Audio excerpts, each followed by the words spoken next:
Hello, everybody, and welcome to episode number 128 of the It's the Pictures podcast. My name is John Gilpatrick, and joining me, as always, is... Max Colville, who promises not to turn into a giant red panda. Oh, okay. We're turning red already? I thought you were going to say promises not to click your mouse in the background of our recording, but that's me. We can't do any of those things this week, Max, because we have a guest with us for the first time in a little while. And it's first-time guest, Tim Stevens. Tim, how are you? I'm great. I'm psyched to be here. Thanks a lot. Thanks for joining us. So why don't you tell the listeners a little bit about yourself and sort of what you do in the film world? Sure. First off, I can't promise that I won't turn into a red panda. These things are unpredictable. Fair enough. But so in terms of film, I write reviews for what was once called Your Money Geek, which is now called Wealth of Geeks. I do film reviews for them. I'm also periodically do reviews at The Spool, where I am. That's thespool.net, where I am actually the TV editor. So every once in a while, I cross over and do movie reviews there as well. That's awesome. We're going to talk a little bit about TV and sort of the, plethora of new shows that it seemingly have dropped all at once. I've been watching way more TV than I have movies for the last month or so, pretty much ever since I kind of caught up with all the titles that I needed to for 2021. I switched gears immediately into TV. I don't know, Max, are you sort of in a similar boat there? Oh, absolutely. I've been watching a lot of I know you've been reviewing Pam and Tommy for the newsletter, and you wrote a little bit about Winning Time, the new Lakers show, right? Yeah, I watched 8 of the 10 episodes of season 1 of Winning Time. And reviewed that on the newsletter. And in addition to Pam and Tommy and Winning Time, I'm also I have plans to review Pachinko and the new Halo series. That's cool. Tim, since you write about TV as well, and we'll talk a lot more about movies later, but what are you watching right now that you're really excited about? Well, I reviewed Pam and Tommy recently as well. I reviewed what's called The After Party, which I really liked quite a bit. That's the Apple TV show about the high school reunion gone awry with Sam Richardson and Ben Schwartz and a ton of others. It's from the same people that did Into the Spider-Verse and were the executive producers on Lord and Miller, right? Machines. Exactly, yeah. Okay. So that was a great one. I also really liked from Apple Television, or Apple TV Plus, rather. I don't have to be so formal. The Severance with Adam Scott about the company that if you get hired by them, they insert a chip into your brain that keeps your work separate from your home life to the point that you can't remember either, depending who you are. It doesn't work for people who work from home like me. Yeah, exactly. No, Tim, I've watched the pilot of that one too, the first episode, and it really brings a new meaning to the work-life balance. Yeah, they say that. Yeah. I watched the first. We're caught up. I think 4 episodes so far that have dropped, maybe. Yeah. Really, that's a great show. I really have been enjoying that. I think all the episodes to date have been directed by Ben Stiller. I don't know if he's going to direct all of them or not, but he bookends. He does the first set and the last 3, I think, and then in the middle there's a different director. Okay, yeah, but really, that's a great show. I'm also into The Dropout, the Elizabeth Holmes story about Theranos on Hulu with the Amanda Seyfried. Yeah, she's great in it. She's so good. Yeah, it's really from my hometown here. So very much enjoying that. It just seems like there's so much TV. I also got into Ted Lasso. I'd never seen it. So I think I got the Apple, what are we calling it? Apple TV Plus subscription. I'm trying to bang out as many of those shows as I can all at once, but it's going pretty well so far.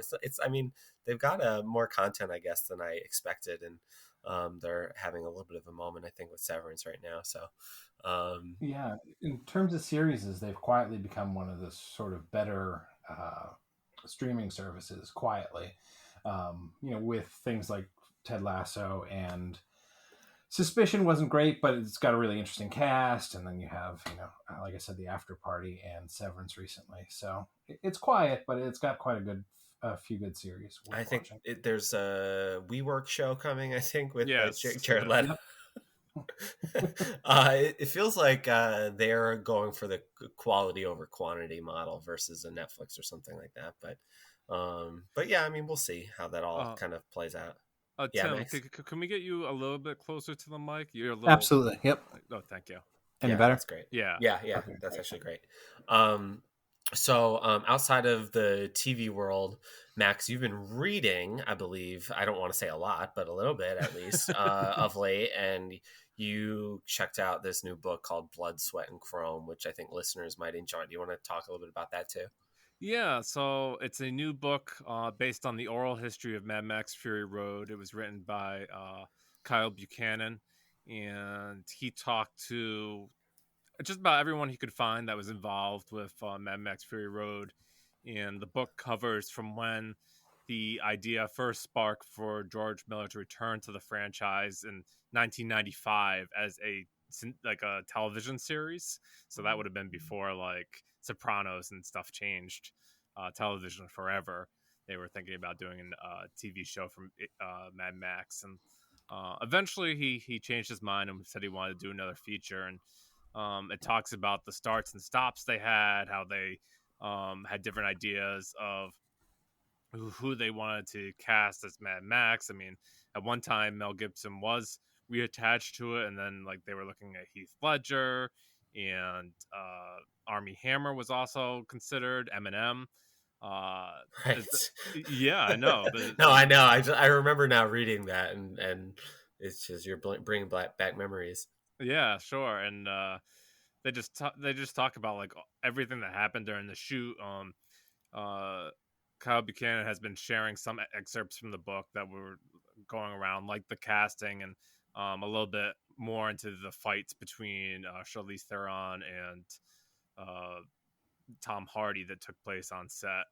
And there's just a lot of really intriguing stuff. There's the one thing. There's one moment where they're like, "Oh, we had to like ship all the cars from one location to another," and like 200 cars on a boat. Like, and the Mad Max cars are not normal cars; they're like crazy cars. Yeah. And there's a lot of great tidbits. There's like John. There's like one bit at near the end of the book where they're like there was like multiple different cuts of Fury Road that were like competing against each other to be the final release version. So I really found the book entertaining. I ripped through it in a week, and yeah, I hope that people check it out if they like Fury Road. No, I mean that sounds interesting. I remember when the movie was sort of in production and pre-release, and I felt like at the time there was like a lot of really bad press around it, sort of just like, oh man, this is going to be a disaster and blah blah blah. And obviously the end result was the opposite of that, but I'm sure nonetheless there's probably some really great detail in there. So movie fans, probably something worth checking out. And John, like even reading it, I almost said online to make it true that I might prefer Fury Road over Spotlight now, which all these years later, because like that was like your 2015 battle. Yes, I remember preferring Spotlight, and it's just like I don't think any movie has like stood the test of time as much as Fury Road. I think it definitely does. Yeah, I mean, there's just like such it. a bigness to it that is hard to rival. Before we get to our main feature, which I think I've neglected to mention, we're going to talk about the movies of a director who I really admire, even though she hasn't made a movie in a good little while, but that's Kathryn Bigelow. We're going to dive into her filmography with Tim here in a little bit. But there was a feature in Rolling Stone fairly recently that we wanted to just sort of have a little bit of fun with. It was the top 100 movies of the 1980s, which I don't want to date you, Tim, but I know it's the decade that Max and I were born in. And so I have some fondness, I would say, toward the 80s and the movies of the 80s, even though I didn't catch up with them until later on. But it's an interesting decade for sure. A lot of sort of changes taking place in the movie industry, some for better, some for worse, I'm sure. But did you, Tim, get a chance to check this out? And did you have any thoughts about the list, or just generally speaking, movies that you really love from the 80s? I was also born in the 80s, so I have a Okay. fair amount of affection for the decade from that perspective. Not so much the politics, perhaps, but from a Yeah, film fair. standpoint. It's one of those things, anytime I look back on lists that say are 80s or before I was born, 70s, 60s, I'm always sort of humbled by how many movies I haven't seen. Yeah, Yes. yeah, that's totally fair. And then, the ever-present tick of the clock, the knowledge that I'm probably not going to see all the ones I should, because, death stalks us all. Um, but I was, excited to see some of the stuff. Like, I'm a huge fan of Miracle Mile, so I was excited to see that on the list. Just going through and sort of reliving things that I remember or things that I sort of recall. Like, oh, I saw a scene of that on television, but I don't think I ever saw anything more from it. But it was nice to see Kathryn Bigelow made the list for Near Dark, so that was good. Yeah, that's cool. A movie we'll talk Yeah. about in a little bit. Anytime you have these lists, the temptation is, of course, they forgot this, or this one's ranked too high, or this one, ranked far too low, that kind of thing. I didn't see anything incredibly egregious. The one that probably stood out to me the most was I was sort of surprised that Amadeus wasn't significantly higher than it was. Amadeus is, I want to say, the low or the high 80s. Yes, Oh that my was my thought gosh, too. that Like is egregious. I was like, Yeah. that movie is so good and it's so low. I love Yeah, so that one kind Amadeus. of stunned, and because that's also one that sort of improved reputation-wise as time. I mean, it was very well received at the time, but since then, I feel like its reputation has even grown significantly. So I Yeah, I was think so kind of too. shocked to see it that low. But otherwise, like I said, any one of these lists is going to miss stuff. It's just inevitable. But I thought it was a pretty interesting list, which is more what you're going for when you make one of these up than necessarily getting it 100% correct. Funny story, I guess I should say, about Amadeus is I watched it probably like maybe 2 years ago with my wife. And I was like, I don't think you've ever seen this movie. She's like, no, I definitely had. I watched it in school. And I was like, no, you definitely did not watch this movie in school. And she's like, no, we really did, I swear. And I'm like, no, you definitely didn't. And she's like, well, let's just watch it. And then we got about 10 minutes in, and she was like, no, you definitely didn't watch this movie in school. But I do really love Amadeus. I did not. I haven't seen this whole list. I'm kind of scrolling my way from the bottom up, and I didn't get to it yet. But now that you mention it, I'm like, yeah, that's way too low. Max, what about you? What were some of your impressions? Yeah, I was familiar with I think I looked up a letterbox list and that made it so that you could put down all the movies in a list and then see which ones you've seen, and I think I've seen about like 60 of them, so a little bit more than half on the list. For me, like the biggest one, I guess if you were calling like a blind spot, would be Videodrome, because I've never seen that, and that ended up being number 2 on their list. And so that was a big miss for me. I didn't feel as bad that I haven't seen the 9-hour documentary Shoah. It's a tough one to place. Yeah, it's just right. That's number 5 on the list. Yeah. And although I'm Jewish and maybe it's an important watch, 9 hours is a commitment. Yeah, I mean that's valid. I'm going through my own personal like favorite movies list, which is on Letterboxd but private, so nobody can judge me. But I use it so I can keep track of my own thoughts. And it's funny, like I really like movies of the '80s, but I don't rate them like super highly, because my list is like a lot of movies from the '60s, '70s, and the '90s. But I would say that the two on my list that jump out like pretty far and away as the highest are Do the Right Thing, number 1, which is also Rolling Stones number 1, spoiler alert. And then my number 2 is Reds, which I was very happy to see on the list, somewhere in the 40s, I think, the Warren Beatty movie about Jack Reed. Yeah, that was one of the ones that I watched fairly recently because I lost the summer movie contest. Yes, because I made you, right? Yeah. So yeah, both were included. Amadeus on here also. Aliens, a great action movie. So good stuff, good fun. Hopefully people don't take it too seriously or too personally if they don't see their list. Although I have a few, I guess, writers that I need to message and tell them my thoughts on Amadeus and why theirs are wrong, but I don't recommend anybody do that. Okay, so let's jump over to our main feature this week, which is the films of Kathryn Bigelow. I guess I'll just kick it right over to you, Tim. We were talking obviously about having you on the show. If there was any sort of filmmakers that you were really interested in discussing, and Bigelow was one that came up, and we were both pretty enthusiastic about it. So what is it about her and her filmography that interested you and sort of made you want to talk about?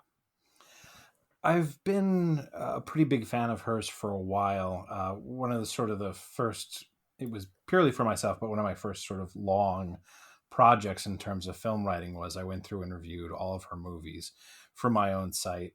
Everything from Loveless, which is hard to get in any kind of watchable print, through and culminating in Detroit, which was released like the month before I finally finished doing all of them. Mm-hmm. And that only sort of deepened my appreciation. But it started with actually a really uncomfortable movie experience, which was my father rented Strange Days.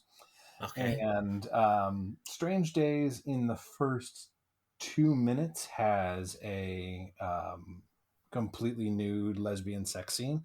And I believe I was 15 or 16 at the time. Okay. So it was my father, my stepmother, and I watching Strange Days, and we got to that scene, and I lasted about 5 more minutes because I didn't want to make it seem like I was leaving because of that scene. And I went, I gotta go to bed. So I'm pretty sure it's past my bedtime. I've been there. And the next day, my father said, essentially, I know that was an uncomfortable opening, but it's a really good movie. You should go back and watch it. And so when nobody was home, I watched it myself, and I really liked it. And this was the time where you could go to Blockbuster or whatever your local movie place was, rental place was, and rent them in person. And I watched, I forget what else I managed to find there, but by her. And it was sort of the first director I ever said, like, I want to watch other things made by this director. Yeah. And I've kind of, like I said, in really taking it seriously, probably when was Detroit 5 years ago? 4 or 5 years ago? 2016, I think. Okay. Yes. Really taking it seriously and going back and watching everything just deepened my appreciation for her as a filmmaker. So. Well, if you count Academy Awards as the be all end all, it's very important to note that she, for a long time, was the only female Best Director winner. Correct. She was like the second ever nominated too, yes. Right? Isn't it? I think third. Yeah, there was the Lena Wertmiller, Jane Campion. Oh, and then Jane Campion. So fourth maybe. Yeah. But still, obviously the first one to win. It was for Hurt Locker, which I don't know if you can call that like her breakthrough movie. It's not really. It was more of just like a, hey, did you guys forget about me movie? Right? I mean, it was, she had like a pretty, notable career for a while. She kind of went away for a little while and then popped back on the scene with this like really small war movie, which, to that point, movies about the war in Iraq were just kind of dismissed summarily, mostly for good reason. And then this one broke through not just as the first kind of movie of that period to be successful critically and to an extent commercially, but also obviously getting its director the first ever female Best Director Oscar. So it's a sort of a real outlier, I think, just in movie history up to that point. And the fact that it like, I don't know if we appreciate at the time that like the Hurt Locker took down the biggest movie in history at that point. And also that it was, from the Hurt Locker director's, ex-husband. It's just like one of those stories that, can't write it. So we're getting ahead of ourselves. Sorry. Well, you brought up the Hurt Locker. I did, but it was important to her historical significance. Right, yeah. But so Max, what's sort of your relationship with Kathryn Bigelow and her movies? Yeah, it started with the Hurt Locker, then continued with Zero Dark 30. I came to know her as like war movie director, right? Uh-huh. She did back-to-back war movies, and she was very much into that of the moment political action type movies.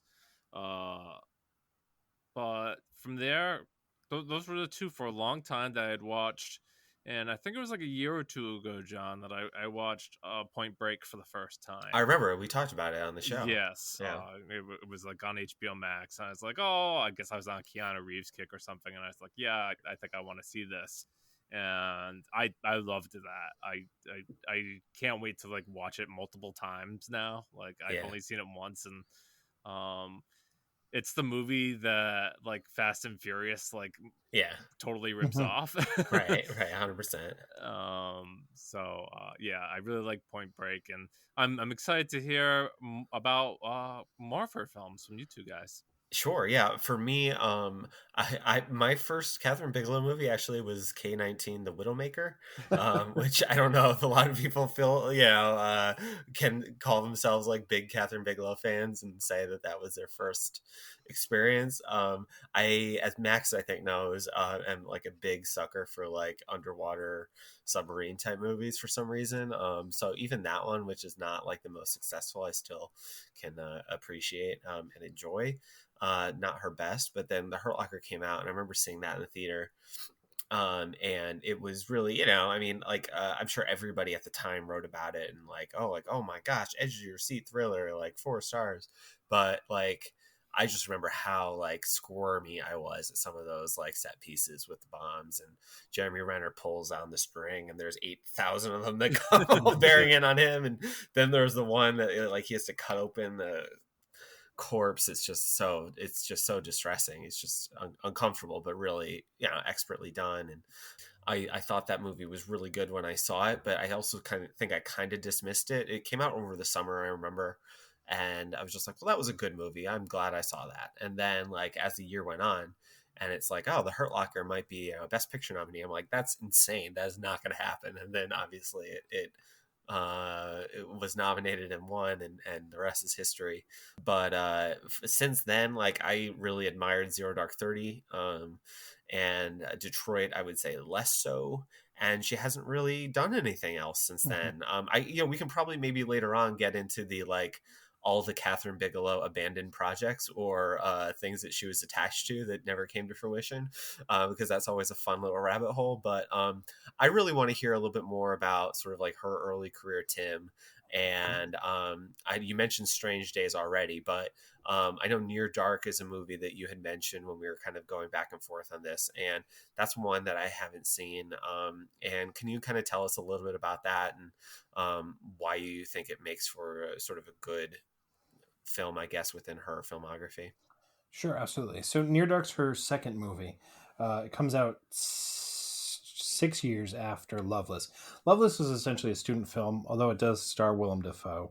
And it's separate from sort of either era of her filmography, either the sort of later war movies or the very slick movies that included Near Dark and Point Break. So Near Dark's I would count it as sort of her first real attempt at filmmaking, where she wasn't making it in school. It's like her really putting her stamp on, I'm going to make movies now, because she did a lot of other things with artwork and things like that prior.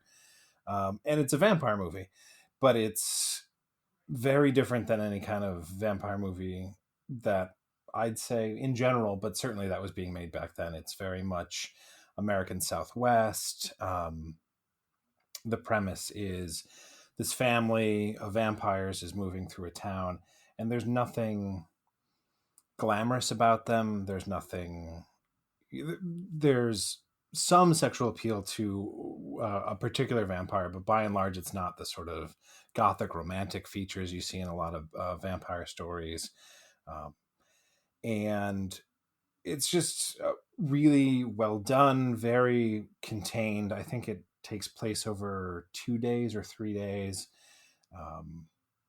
It's got a great villain turn from Will Paxton, who I don't know how far into his career he was, but he had worked with James Cameron as well, who is Kathryn Bigelow's ex-husband, and I'd say this is probably one of his best performances, if not his best performance.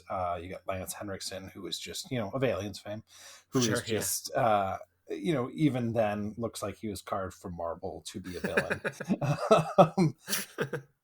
It's, and like I feel like I'm repeating myself here, but it's just a very different kind of vampire story told very well, very stylishly.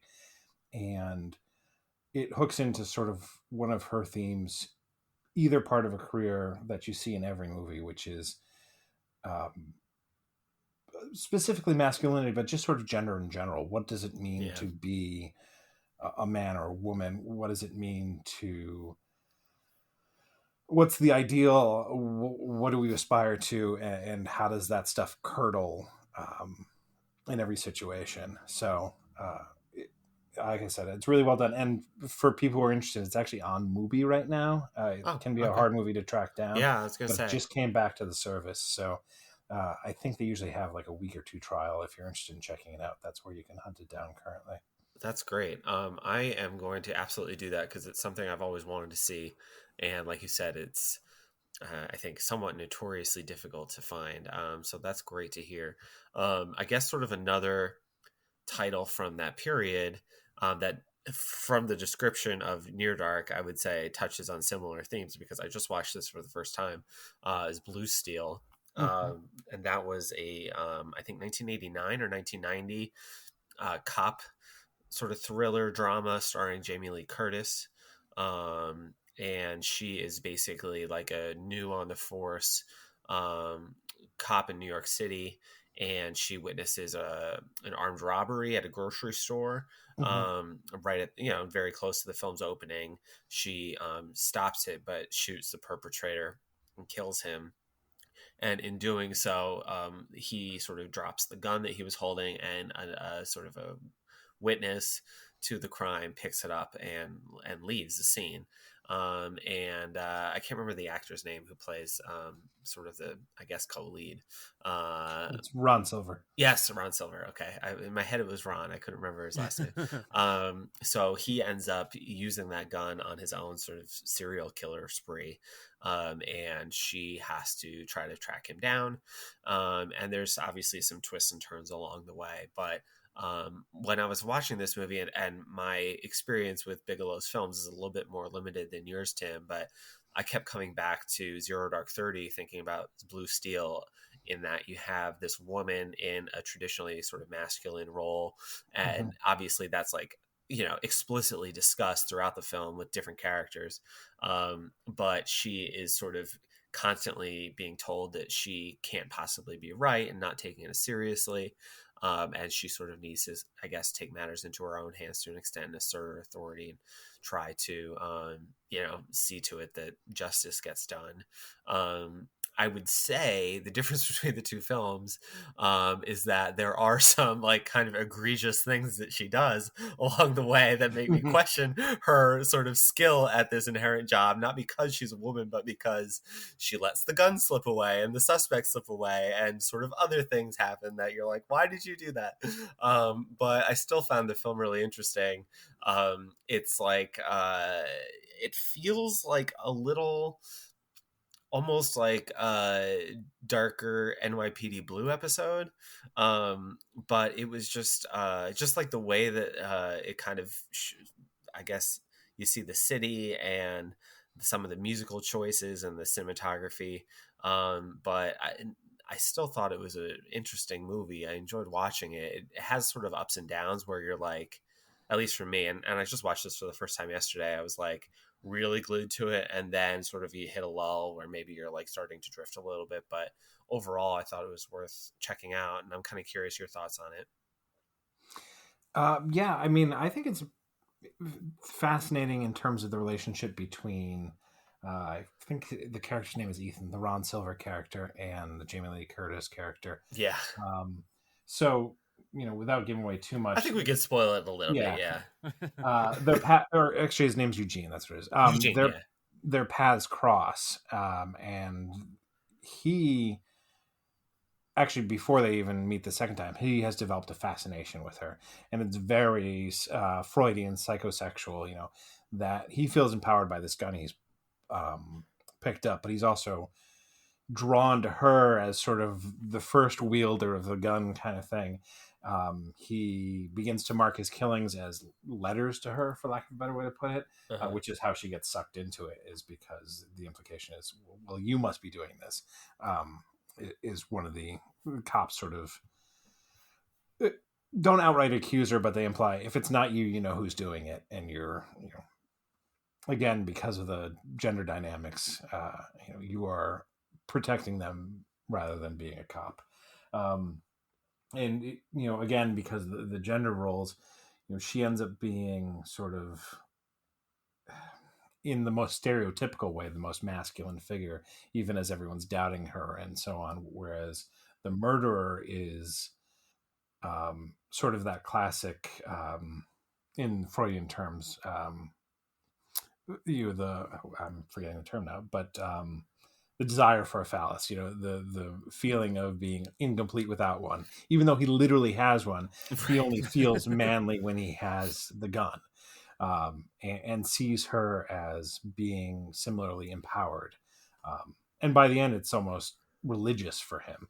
Yeah. It's an early entry in the idea of the serial killer as not hero, but so fascinating you have to give him half the movie kind of figure.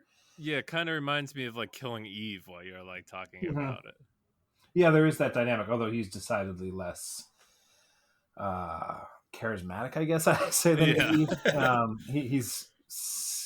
Eve's not undamaged, but he's significantly more damaged in some fairly. He seems like he has less control over what he's doing, and there's a lot of stretches in the movie where he's like talking to a voice that we don't hear. Right, and in terms of viewing it in 2022.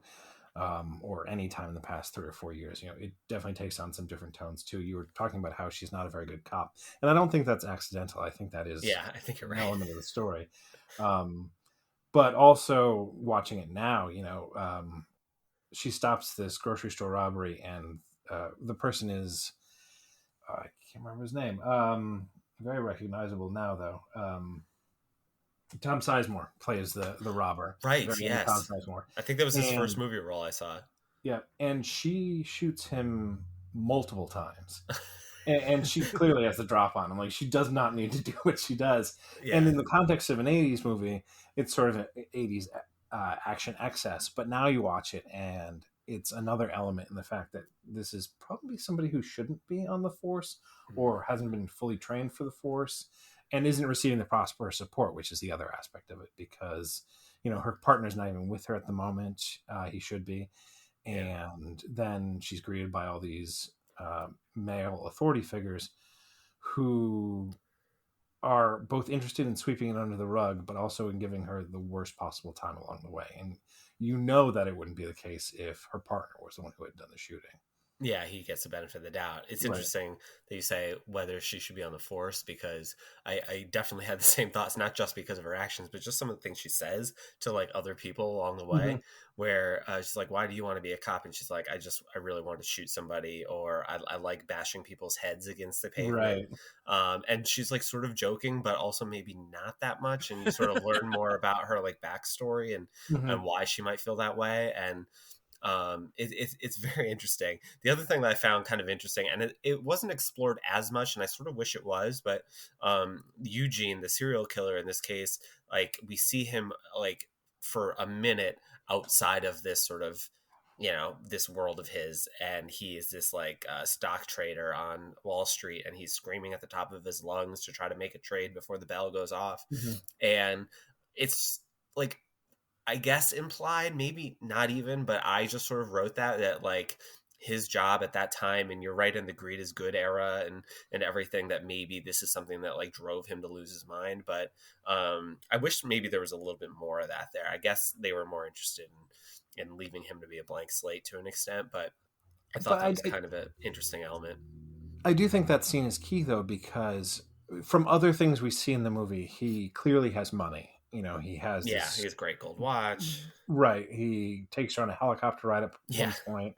He has this beautiful, well, very late 80s, but beautiful apartment that's very high in some fairly nice looking building. His very wealthy lawyer, played by Richard Jenkins. Right. But at his job, he looks kind of like a loser. Like he gets pushed around by other people. He doesn't get that trade in. So there is a context that like he is very successful, and at the same time other people push him around, which again fits in with this masculinity motif, that, even though he has all these things, it's not enough because he's not as dominant as he wants to be, and he's not that dominant until he has a firearm in his hand. Yeah, that feels like really going into the gender dynamics piece of it that you brought up for Near Dark. But, to that end, like, it's in some ways a generic kind of cop movie, but I think that there's obviously a lot more to the subtext of it that I found interesting, and it sounds like you do as well. So that movie I watched for free on Vudu with ads. So if that's something you're interested in, I don't know how long it'll be there or if it's available on other streaming services, but you can at least check it out there if you're so interested. And I think it's something worth looking into, especially if you're a fan of Bigelow's films. But I guess from Blue Steel, we sort of jumped to Point Break, right? Which well, John, I think actually Tim was talking about that movie that he saw earlier. What one was that? Strange Days. Yeah, and like I was like thinking about watching that, and it's like that one is very difficult to locate. So that's really hard to find. I don't know that if it's ever been featured on a streaming service, when the last time it was. I had a friend who located the DVD on Amazon. It's at a bit of a premium to find. I don't know that you can find a Blu-ray of it, at least in not region A, right? I was going to say, exactly, not in the American region. And honestly, your best bet might be to go back to the old days of Netflix and see if you can order the disc if you're looking to watch it. If you want to lower yourself to go back to the mail order Netflix days. But yeah, it's really hard to find. I think I snagged it. Actually, possibly the copy that I first was exposed to at Blockbuster when it was previously viewed. They used to have, the big previously viewed sales where they get rid of a lot of stock, and a lot of my physical media I bought back then in my teens. So that's how I have it. Right. I think that Strange Days came out in like the mid '90s, and we don't have to get too far into it, but is it true that that's sort of like the movie that James Cameron helped get made? Yes. So I don't know how much of the script he was truly involved with, but he is listed as a co-writer on the script. And apparently it was sort of a deal where he was, giving over, I will make these movies for you kind of thing, but you will also give the financing for this movie. I forget which movie it split financing with. Given the time, maybe it was Terminator 2? True Lies? True Lies is a little later. But in any case, essentially the deal was, he had this pot of, let's say, $200 million, and he got the larger portion of that, but the rest of it went to make Strange Days. Okay, interesting. And yeah, it's, if you look at her filmography, it's clearly, she goes into hiding but after that. She doesn't make another movie until 2000. And that's a very strange one in her filmography. It's called The Way to Water. Yeah, that's the one that I don't think anybody knows. Yeah. And then in 2002, she makes Widowmaker, which is her first step towards sort of more documentary style filmmaking, this focus on war that she got into for a little while, more realistic storytelling, for lack of a better way to put it. And you said earlier you're a big fan of movies underwater. I tend to agree. I've always had the adage that there's never been a bad submarine movie. There's been less good ones, but there's never been a truly bad one. I don't know. We were talking about not a submarine movie, but when we talked about Sean Connery movies and Thunderball, John, you were pretty like. Well, I'm not the biggest fan of Thunderball in the James Bond pantheon, but I wouldn't call it a submarine movie either. I think the submarine super movies, slow. Yeah, Thunderball just has way too much like this underwater team is fighting that underwater team on like scuba gear. If they had ships one of the first that were shooting at each other, I'd be in. I believe Thunderball is one of the first movies where they had that kind of technology. And so it was clear they were like, let's take this out for a walk. See how yeah. I think people probably at the time thought it was the coolest thing, but it just doesn't hold up particularly well. I haven't watched K-19 in a long time, but I do have fond memories of seeing it when I was in like high school or whatever it was. Well, I don't want to skip over Point Break, even though we've talked about it briefly before. Mm-hmm. I think that it's certainly a monsterly entertaining movie, and has Keanu Reeves in the title role, and he's playing a cop who goes undercover and kind of infiltrates this surfing group who through the sister, right? His relationship with her, and she teaches him how to surf, and he eventually becomes one of the guys. And I guess he gets so into it that he doesn't know really how to stop or get out of it, and he's like enamored by who becomes the main villain here, played by Patrick Swayze, Mm-hmm. and becomes one of the guys, and is you almost get the sense that he is ready to convert over from his being a police officer to the other side. And there's not only is there tons of surfing, but there's some great fantastic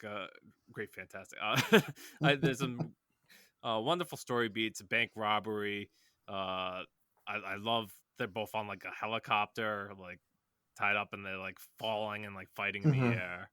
Yeah. Uh, just a lot of great action sequences as well, and the big payoff with the finale is really good too. I love that with the final big wave there. Tim, you want to talk about Point Break a little bit and your Sure. history with Yeah, it? I mean, of the first half of her career, her first era, if you will, I think Strange Days is her best movie, but I think Point Break is her most Kathryn Bigelow movie. In that, all the tricks, everything, she sort of. What I would compare it to is if you've ever seen the movie Domino from Tony Scott, like that Tony Scott's most Tony Scott movie is Domino. I This is her love most Catherine. Domino. I did, and Max obviously already knows this, but what you did with Kathryn Bigelow, I did with Tony Scott at Oh, the nice. start of COVID, and it was just pure delight. And I loved Domino. It was one of the few I'd never seen, and it went straight into my top 5 Tony Scott movies. Oh, nice. I think it works really well in context because it is his most movie. Right. No, I agree. I think that's probably the best way to do it, is to do a long pull of several Tony Scott films to arrive there, And because it speaking of great lets you see submarine how he movies, builds. Yeah, yeah. there you go. And again, it's a story about men finding themselves. The whole thing with Keanu Reeves, he plays Johnny Utah, and Johnny Utah was a quarterback who got injured in college and had to stop being a quarterback. So he just sort of decided to be an FBI agent. And you realize over the course of the movie that his journey is, that's just something he did. It's not something he has any particular passion for. It was just like, I mean, I don't know how easy it is to become an FBI agent, but it was like in front of him, so he took it. And through working with these bank robbers, you can see that all he really wants is a place to belong. He on the football field, he was a leader, but he also had a team. Like, that's where he felt safe, where he felt protected, and he was hoping to find that in the FBI. But he finds it more with these bank robbers, and it creates this whole crisis for him because it's sort of all he wants is to feel part of something, and this is the first time he has since he was a quarterback. And as a result, he can't stop Bodhi when Bodhi takes off into the wave, because he's too conflicted, and also I think he respects Bodhi's choices too much. And Patrick Swayze is fascinating as the villain, because he is very much this sort of zen, very cool guy. Nothing matters. The Lori Pettit character, Tyler, isn't his sister. It's his ex-girlfriend or his ex-lover, but he's very cool about Keanu Reeves being with her now. It doesn't bother him at all. And over, you just get this sense this guy, like, total control of his life. But as the movie continues, he's kind of a monster. And B, he is obsessed with his own mythology. That's what the whole big wave is at the end. It's this, he can't stand the idea of not living up to this image he has in his head, and being caught by the cops would be a diminishing of his own image. So he'd rather die in a wave than have to face the fact that he's not the cool guy he always thought himself to be. It's funny to think about Point Break, and we mentioned like that, Fast and Furious sort of takes this Mhm. formula and runs, 10 years later. But if you ask somebody who didn't know anything about it, I think they would assume that like the car version of this movie came first, and that they made a ripoff of the surfing version later on because it's kind of out there. But I think it's cool. I haven't seen Point Break in a long time, but I have fond memories of I it think as it's well. back on HBO Max. I think I saw it recently. There you go. I mean, it should go in hand with the Fast and Furious movies, Yeah. um, which I think are all on HBO Max. But I guess then post K-19, we get to the I mentioned earlier, the rebirth, and obviously the big Oscar moment with the Hurt Locker. She kind of gets to do whatever she wants next, and she's with Mark Bowl at this point as a screenwriting partner. They do Zero Dark 30, and then they move on after that, like 4 years later, to do Detroit. So that's the trio, and that's where we're at right now in the Bigelow filmography. Mhm. We talked a little bit about the Hurt Locker earlier, but I don't think we should skip over it at this point. So Tim, kind of curious, and maybe you want to talk about Hurt Locker and Zero Dark in context of one another, because they're both talking about the same kind of period in American history, at least one sort of telling a mostly fictional, I think, story, and the other based loosely on real events, obviously. Kind of what are your sort of impressions of that? And I guess one of the things I'm curious about, and Max, I know you watched The Hurt Locker recently, but what do we think about these movies holding up today? Because obviously Zero Dark 30 at least was somewhat controversial at the time, and I think it was censured in the Senate or something insane. But I'm kind of curious, like, where we think about those movies today. Yeah, I mean, Zero Dark 30 is a fascinating story because they're shooting a whole different movie about the inability to capture Osama bin Right. Laden. And while Sure. they're making it, they go ahead and they don't just capture him, they kill him. Yeah. So they have this whole, I forget how long it takes, but like 45 days, they write a script and they completely make a new movie on the back of this real life event.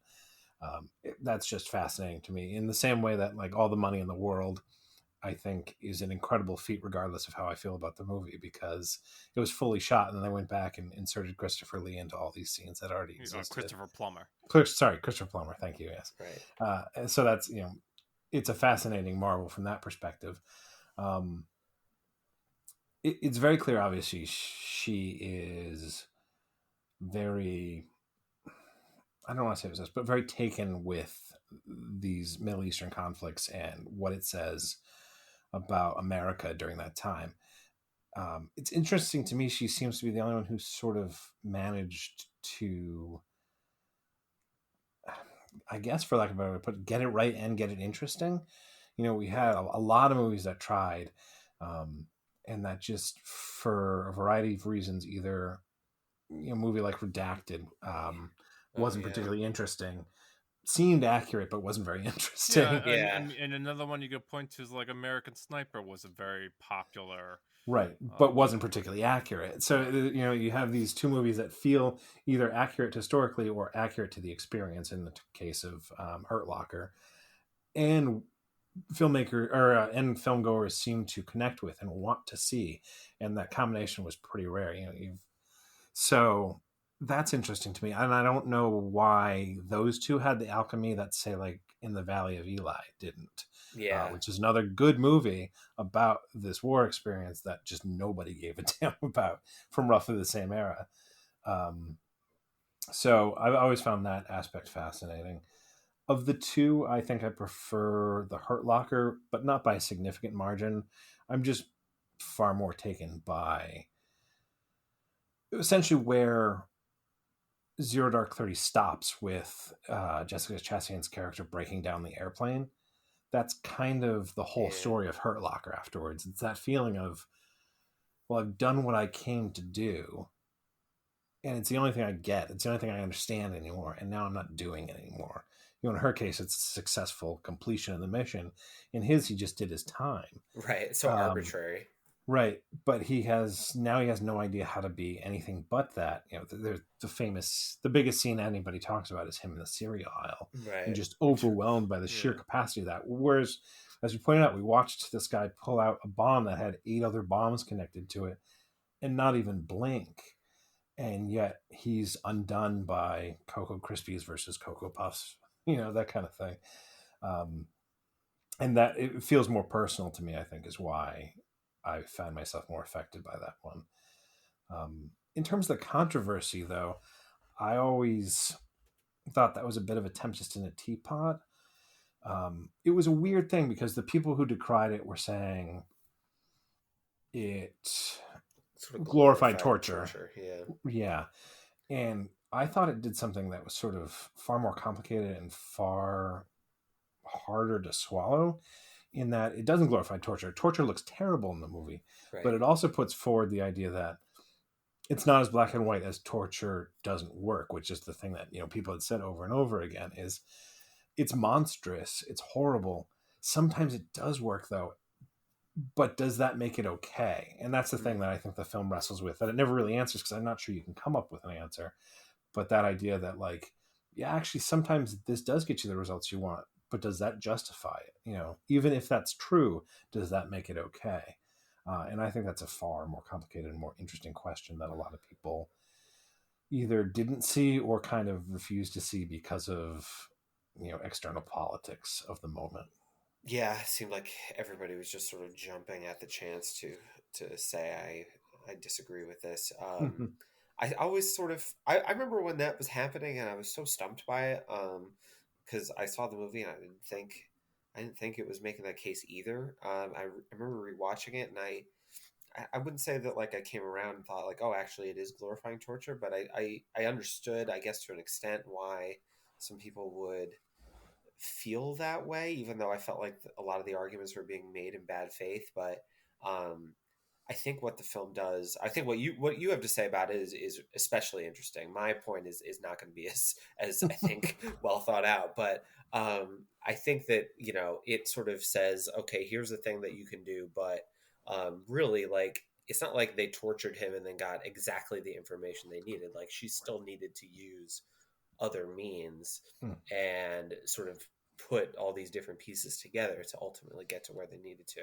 So I think it was certainly more nuanced than look, torture gets you what you want. Right.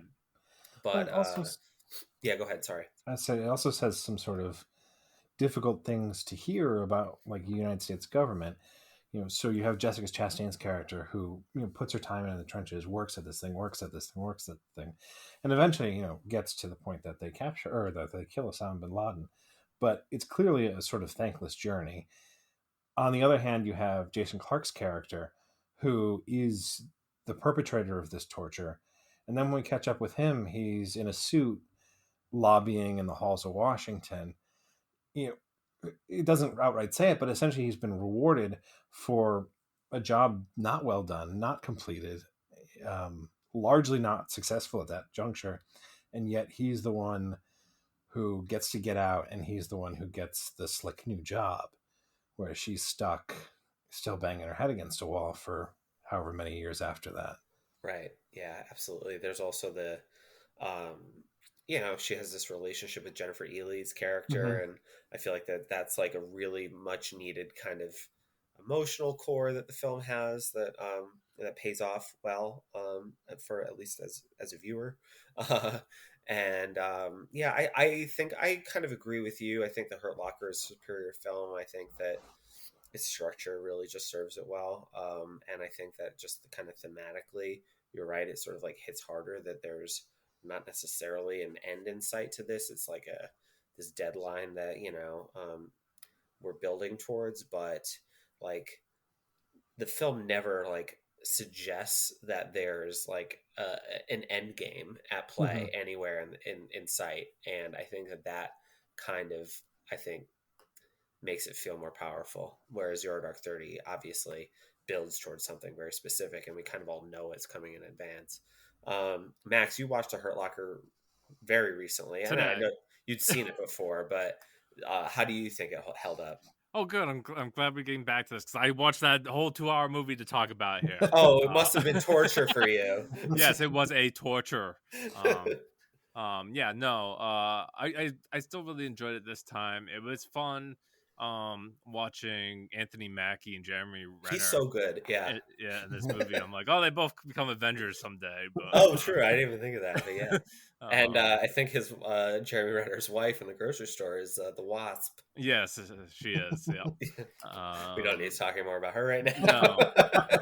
No. But no, I wanted to point out a few things after watching it today.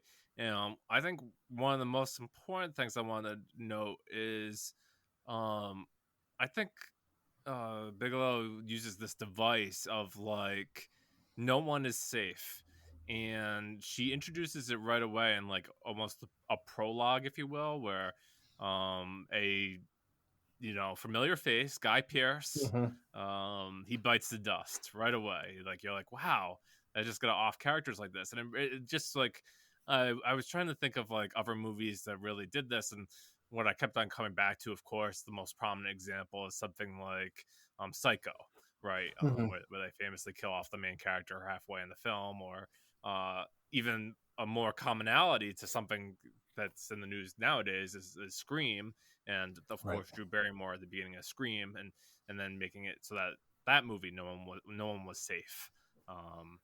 Everyone was a target. So certainly when Jeremy Renner now is going through his kind of suicidal, psychopathic, I'm just gonna go up and walk to these bombs and no rules apply, like you're just waiting for the bombs to blow up on them. I think that really adds tension to the movie, because you're like, yeah, who is this guy? He could be the next guy to bite it, and it's a device, and she reuses it. You have Ray Fiennes show up maybe halfway into the film, and he's there for like 10 minutes, and he bites it, and yeah, it's just like, really, it's a thing that really gets you amped up, and like I think to myself, like, a movie similar that people say gives them a lot of anxiety is Uncut Gems, and I can imagine, like, first time Hurt Locker, if I can't really place myself in the feelings that I had the first time I watched it. I mean, obviously today I kind of knew who survives and who doesn't, but I imagine like there was a lot more tension to that, especially scenes where he's like following the cord, and he's like, oh, I disarmed this bomb, and then like you said, he finds like 8 more that that are just like circling him, and you're like, oh my goodness. I think that was the poster too. It was like it was just a really well done poster, right? And of course there's the heartbreaking sequence where you believe that he has found the body of this boy that he's come like close to. The boy goes by like Ronaldo, a famous soccer player, and he just like thinks that that's the boy. He like gets frustrated, angry, goes like on like a mission to try to like find like what happened to the boy. And the movie does something funny where like it shows the boy alive, like maybe he just wasn't around, and like Renner's character doesn't even notice him anymore. Like, it was more about like he used that as a means to motivate himself or get himself revved up for revenge or something, and he didn't necessarily care that the boy was still alive, if that was true. I guess you could think to yourself, like, is the boy really alive, or is he like a ghost? But I guess in this realism story, I don't think like I don't think like she would be trying to go for that. I think that he just decided not to focus on the fact that he was still alive. But yeah, I still really think it's a great movie. It's tense. It's well acted. There's a great sequence where Ray Fiennes is, where they're like showing snipers, and like it really, like, even though our runtime watching it is only like 10 minutes, it gives you that feeling of what these guys had to do to sit there like all day, like what a sniper's trained for. I thought that was really intriguing. I guess what I'd send back to both of you, before I do, because I'm not gonna talk too much about Zero Dark 30, but I'd like to say there's this a film that was kind of overshadowed in 2019 called The Report with Adam Driver. Adam Driver, and that does a really good job of talking about the torture and stuff that was going on, and I think that's like a nice companion piece to Zero Dark 30 now. People should check that out on Amazon. But I'd like to ask both of you where you think like Hurt Locker lies in the pantheon of great like war movies. Certainly it doesn't like have the same gravitas as like Apocalypse Now or Platoon, because this is a much smaller movie, but it's still a conflict. Yeah. Tim, why don't you take over? Sorry, first? I didn't mean to jump in there, but no, please, please. It's hard to compare him to movies like that because Vietnam was such a more extensive conflict and a far more costly conflict for the United States. Whereas, when you're talking about the Iraq War, it was either Iraq War, but, specifically the most recent one, it was a lot more waiting around. It was a lot of very quick victories and then waiting for the time that you could be told this was over, you get to go home. The movie Jarhead is all about this idea that right.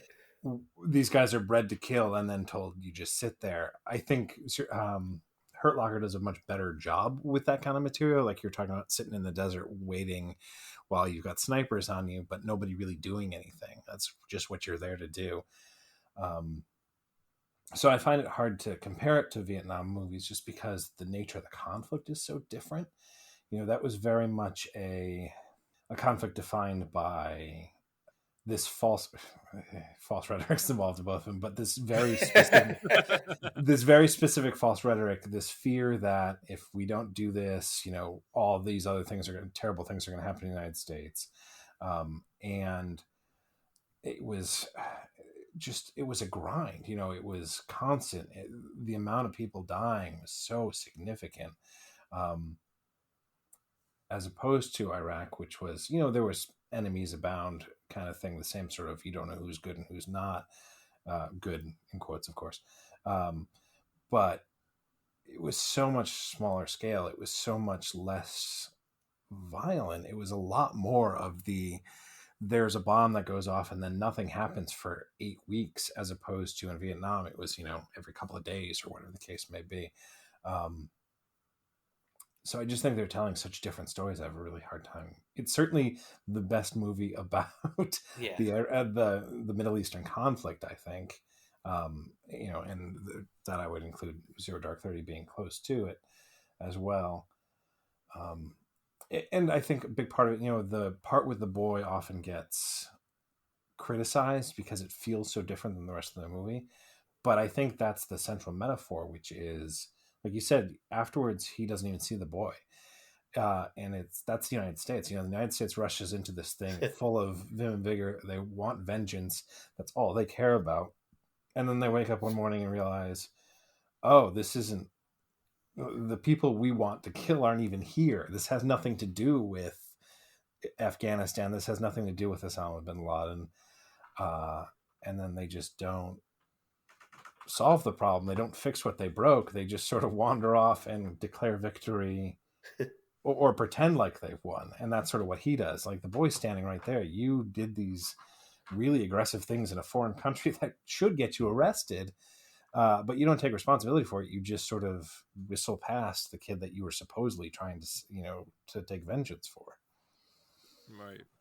I mean, I have a hard time sort of comparing it to some of the movies you mentioned also, Max, but I would agree it's definitely like the defining film of this sort of era of U.S., of course, I guess. And I think it holds up well to some of the better war movies of, the, I guess, 80s, 70s, 60s. I don't know. We've done like a war movie episode, haven't we, Max? Well, yeah, we recently looked at some ones that we've kind of admired or wanted to rewatch. I think like I watched Full Metal Jacket for the first time during that, and you had watched Pearl Harbor. That's right. Yeah. Oh, when you put it that way, boy, I seem like an asshole. But before we go, leave Kathryn Bigelow, I do want to ask each of you a quick question. We can start with Tim. Just favorite Kathryn Bigelow movie. I've mentioned it a couple times, but it's definitely Strange Days for me. Okay, cool. Max? Yeah, as much as now I admire Point Break, I'm gonna stick with the Hurt Locker. And as far, I don't know if I am eager to rewatch Zero Dark for 30, even as highly as both of you speak about it.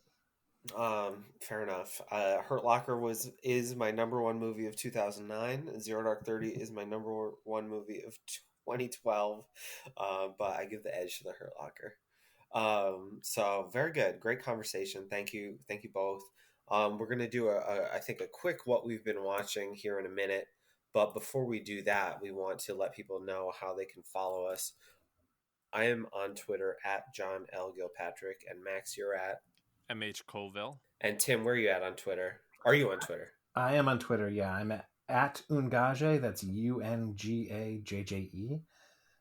My middle name is Gage. I didn't like my middle name. I've grown to accept it. So my friends did the great thing that all friends do when they learn something about yourself that you don't like. They mercilessly brought it up. And over time, it evolved from Gage to Ungajje, which is supposedly what it would be in Spanish. Of course, that's not accurate at all, but that's what that is. Cool. We'll have a link to it in the show notes in case people miss the spelling. And Tim, it's also like sometimes you're at the Spool. Yes, I also do this. At least for now, I do the social media stuff at the Spool as well. Okay, that's just at the Spool. At the Spool, all is one word. Yep. Beautiful. Anything else that you wanted to plug while we're here? I mean, read the Spool. I'm by far the least talented writer there, so definitely check them out. It's a site I'm really proud of, and Clint Worthington's site. He's the one who runs it.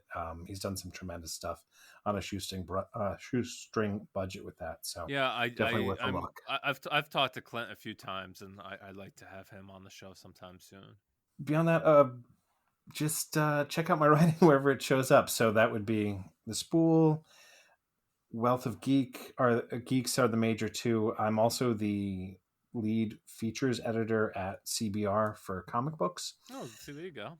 And last but not least, I do those lists for looper.com. The ones that make the internet a terrible place, but the only way you can get paid for writing, those are me. So you can check me out there as well. Fair enough.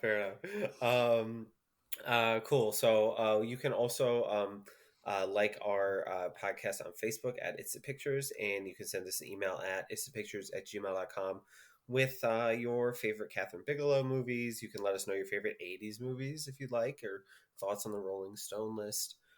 Anything else that's on your mind, let us know. TV that you're watching? TV, yeah, sure. Or if you read the Mad Max Fury Road book. You can also subscribe to the podcast on Apple Podcasts or any other podcatching app. Just search for It's the Pictures. And while you're there, please leave us a review. 5 stars will help other people discover and enjoy the show. You can follow us on Letterboxd. Just search for It's the Pictures there and see what we've been watching lately. We'll give you some clues to that shortly.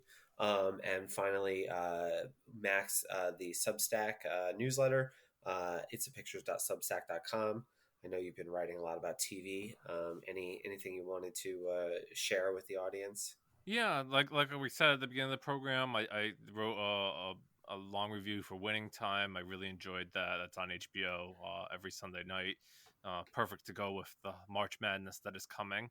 I just wrote up the Pam and Tommy finale that just aired a few days ago since we're recording this podcast. And I've been happy to check that out and stay tuned for more.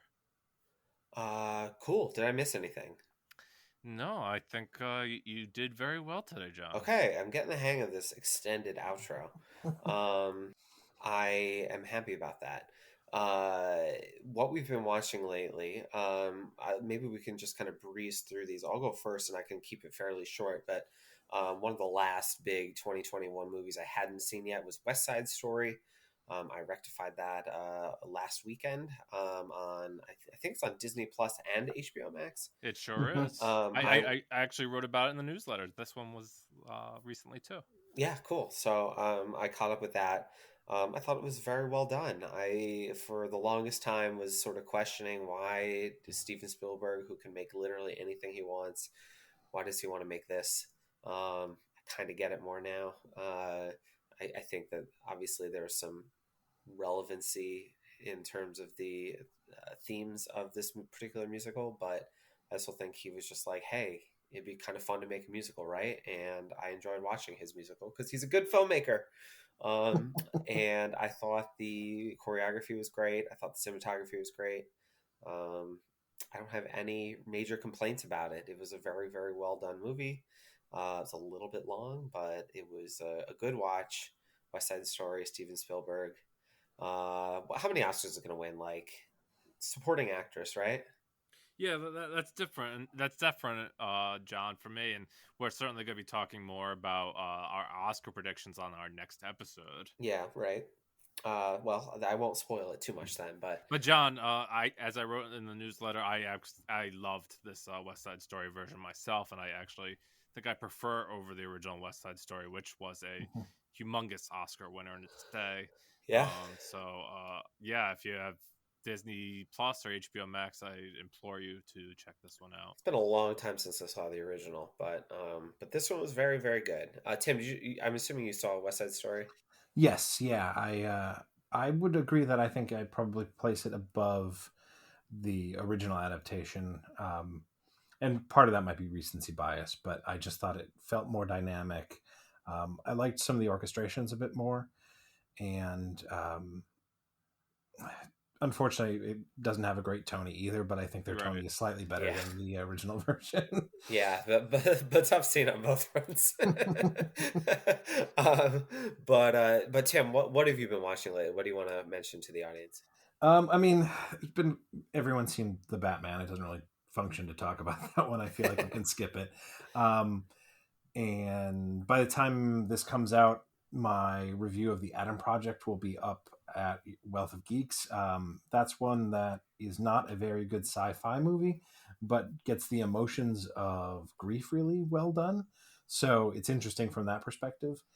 And then that's the new Sean Levy, Ryan Reynolds project. Ryan Reynolds movie on Netflix. Yeah, I was gonna say it's on Netflix, and I think it comes out tomorrow from when we're recording. So, like I said, by the time everybody watches it or listens to this, it'll be out. But the biggest things I'd like to give a shout out to, I guess, is Monday, which is a 2020 movie with Sebastian Stan and Denise Goff. I reviewed it at the time, and I was in the minority of liking it, and I've seen it on Blu-ray, and I still like it. It's this whirlwind romance about two people who very much should not be together, and how they make it go for a while and make it work, and then fall apart spectacularly, in part because they made a more stable relationship than seemed possible. So in other words, their stability destroyed them because they were better as volatile, really mismatched people. It's kind of a fun idea for a movie. I haven't seen this, but that definitely intrigues me. Yeah, like I said, I really liked it. A lot of critics disagreed, so your mileage may vary. And the other one is I recently revisited Run Lola Run. Another podcast I listen to does this thing where they take an old movie and compare it to a recent one. The recent one's Kimmy, and their comparison piece is Run Lola Run, which I haven't seen in probably a decade. Does that happen to be like the Next Picture? That's Next Picture Show, yeah. Yes, I'm familiar with that one. Okay, I didn't know if you wanted to mention. Yeah, we can plug. Oh yeah, totally. No problem. I've given blank check so much free podcast ink over the years. So in any case, so I was sort of following along with them, and it's a movie I love. I sort of backwards fell into taking German film in college. The way it works when we registered for classes is, as a freshman, you could only take what they had space for. So, you took your classes that you had to take, and then you'd have one elective. And the only film class that wasn't filled was German film. And I took it, and I fell absolutely in love with German film. So I've made an effort to keep up with it. And Run Lola Run was a big part of why I fell in love with German film. So it's been cool to revisit it. And it looks as beautiful as ever. And it's as wild and cool a story as it was back when it was first released. So if you can, I definitely recommend checking it out. Yeah, that was directed by the Wachowskis, longtime producer collaborator. Yeah, exactly. Yep. Cool. Yeah, I've never seen Run Lola Run. I liked Kimmy though. Kimmy's great. Kimmy's a ton of fun. I like Kimmy a lot. Yeah, no, I really enjoyed it as well. Max, what have you been watching? Yeah, so like Tim said, I also trekked to the theater to see the Batman, and I wrote about a little bit. I said I'd talk about a little bit more on the podcast here, so I'll indulge and just repeat some of what I said in that the movie doesn't exist by itself. The Batman has a long history behind it, and the Nolan films felt much more like event films. Certainly, the later two and their big prologue stunts, which were just like incredible. Whereas this Batman um, decides to go in a much different direction with um, Pattinson as the lead, and you have Zoe Kravitz as Catwoman, and you have Paul Dano as the Riddler. So a little bit different direction, a little bit. I don't want to say it's necessarily low key, but it has more like the Detective Comics era of Batman involved in it, and while I was entertained, I appreciate that they just like pass over some things that we already know, or like explain it like slightly differently. I appreciate that.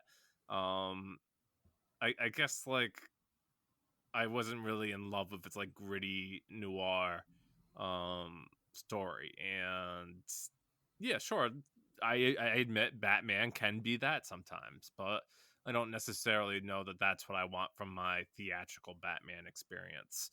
And overall, the film's been getting very good reviews, and there's some people who absolutely love it and love the chemistry that Robert Pattinson and Zoe Kravitz have together, and say it's bringing the sex back into superhero movies.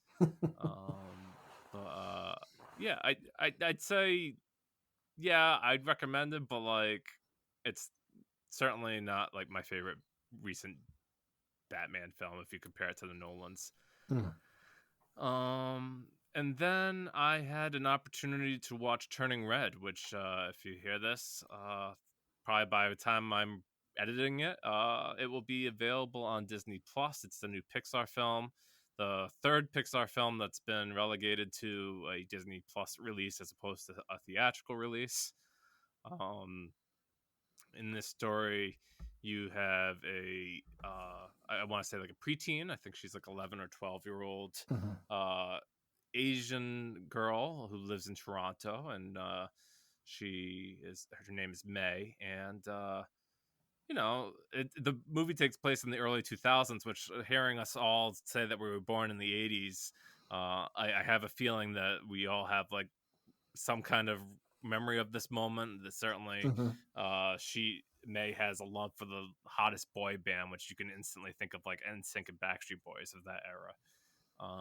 And the story basically talks about how her family has a curse for the women where when they come a certain age, they turn into a red panda when they have extreme emotions. And yes, it's another phrase for her experiencing puberty, and I thought it was a very new take for a Disney movie to look into something like that. Certainly, they don't mention having periods or menstruation by name, but like they make references to products and sanitary things throughout the movie.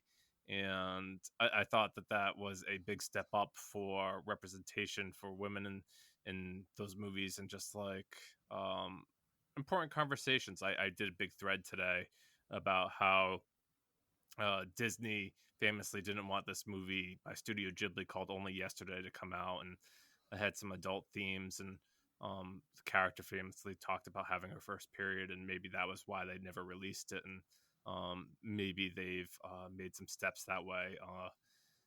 At least that's something Disney is doing right.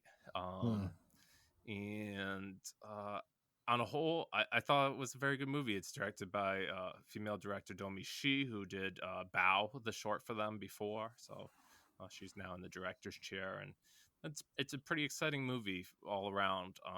If you think like you're tired of like the Disney Pixar machine of like just recycling old ideas and stuff like that, this is at least a pretty spirited new movie, and I think that most people will enjoy that. I just want to add, if you live in New York City and you do want to see it in the theater, that is possible in New York, possibly LA as well. But the AMC Empire in New York has 3 screens showing it starting tomorrow, the 11th. So. Oh, cool. Oh, very good. Yeah, I'm excited about this. I would say Pixar has probably lost a little bit of a luster for me over the last few years, but they're still certainly capable of putting out a great movie. Yeah, John, we're gonna have to revisit our list one time. Remember when we did the Great Pixar list? We did. Yeah. That was probably like right around the Inside Out or something, right? Yeah, or like Finding Dory, I think. Maybe, yeah. That sounds about right. But I'm excited about this. Looking forward to checking it out. Thank you, Tim, for joining us this week. Really John, enjoyed the conversation. John, we have 2 more shout outs before we go. Okay.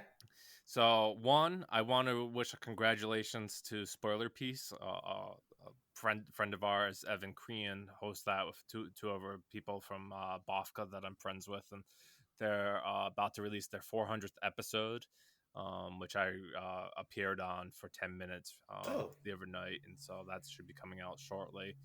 And John, I want to remind you to plug your second podcast and let people know what's going on there. I'm sure my co-hosts are going to appreciate that you reminded me to do that. Yeah, I am also one of the co-hosts of There Will Be Pod, where we talk about mostly new release movies. Definitely help keep me up to date throughout 2021. I was part of that one too, right? You had the big bracket. Yeah, so at the end of the year, we did a big 32 movie bracket where we pitted 32 of the best movies from 2021 against one another to see who was going to come out on top as the best movie of 2021. There was a lot of twists and turns along the way, I will say. And Max, you participated. You gave a shout out to your number one movie of the year, which was 9 Days. Yeah, I would say that things worked out pretty well. It was a very interesting bracket that you can check out on any, again, podcatching app. Just search for There Will Be Pod, and you can listen to that. We are on a brief hiatus, but we'll be back in April with a recap of basically the first 3 months of 2022. So thank you for that. And congratulations to Spoiler Piece. Tim, thank you so much for joining us. I really enjoyed talking Kathryn Bigelow movies with you, and I think I can speak for Max and say that we'd love to have you back on again sometime. I'd love to. This has been great, and cool. I really appreciate it. Anytime. Max, thank you as always, and we thank you for listening, and we'll talk to you again soon. Bye. Bye.